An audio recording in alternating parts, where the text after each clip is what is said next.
국제 신용평가사죠. 무디스가요. 올해 우리나라의 경제 성장률 전망치를 넉 달 만에 다시 낮춰 잡았습니다. 우리 정부가 예상한 경제 성장률보다 한참 낮은 사상 네 번째로 최저인 성장률을 제시했는데요. 자세한 내용 취재 기자와 이야기 나눠보겠습니다. 류정훈 기자 나와 있습니다. 무디스가 예측한 올해 우리나라 경제 성장률이 얼마입니까? 네, 무디스가 올해 우리나라 경제 성장률 전망치를 2.1%로 낮춰 잡았습니다. 이는 지난해 11월 전망 때보다 0.2%포인트 낮아진 건데요. 무디스는 우리나라의 내년 실질 국내 총생산은 2.2%로 전망했습니다. 이는 지난해 11월에 낸 보고서보다 0.3%포인트 낮아진 수치입니다. 무디스가 불과 넉 달 만에 우리나라 경제 전망을 큰 폭으로 낮추면서 비관적으로 전망했는데요. 무디스가 제시한 2%대 초반의 성장률은 2%대 중후반인 잠재 성장률을 훨씬 밑돌아 성장률 쇼크 수준으로 받아들여집니다. 지난해 우리나라의 성장률은 2.7%였습니다.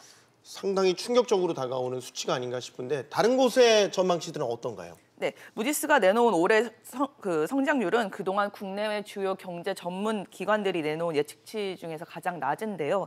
다른 기관을 살펴보면 먼저 우리 정부는 올해 2.6에서 2.7%를 예상했고 한국은행과 KDI 전망치는 2.6%로 정부 예상과 비슷합니다. OECD는 지난해 9월 2.8%, IMF는 지난해 10월 2.6%로 내다봤습니다.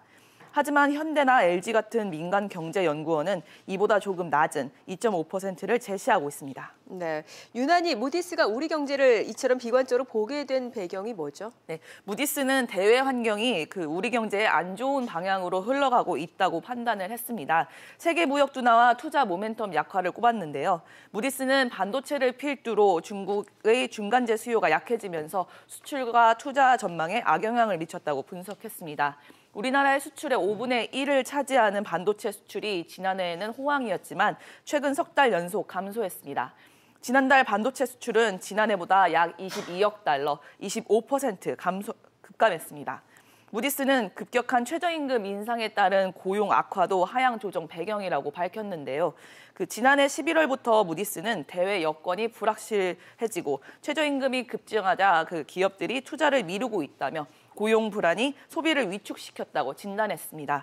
고용 악화 심화가 정부 정책에 따른 것이라고도 봤습니다. 네, 수출 같은 경우는 실제 비상등이 켜졌죠? 네, 그렇습니다. 먼저 수출 실적을 살펴보면 우리나라 수출은 지난달까지 석 달 연속 감소하면서 3년 만에 연간 마이너스 우려까지 나오고 있는 상황인데요.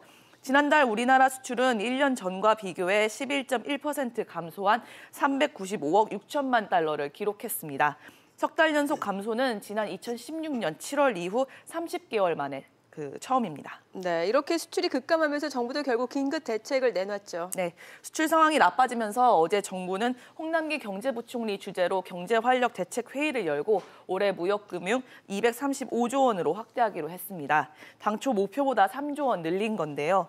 정부는 또 계약부터 제작, 선적, 결제까지 전 주기에 걸쳐 수은, 무보, 신보, 사는 등 6개 금융기관과 주요 시중은행이 총력 지원하기로 했습니다. 수출자금 대출과 보증을 올해 계획보다 1조 5,700억 원 늘렸고 유망 수출 기업의 수출 계약서만으로도 제작 자금을 지원하는 특별 보증을 1,000억 원 규모로 신설했습니다. 네, 자 이처럼 올해와 내년 우리 경제의 비관적인 전망이 심화되고 있는 것 같습니다. 이런 가운데 지난해 우리나라 성장률, 국민소득 발표가 됐죠. 네, 그렇습니다. 한국은행이 지난해 연간 GDP가 1년 전보다 2.7% 성장했다고 발표했습니다. 지난해 1인당 국민 총소득은 3만 달러를 넘었습니다. 당초 한은은 성장률과 환율을 감안해 지난해 우리나라 1인당 국민 소득이 3만 달러를 돌파할 것이라고 전망했는데 이게 공식화된 겁니다. 지난해 1인당 국민소득은 2만 9,745달러로 3만 달러를 넘기지 못했습니다.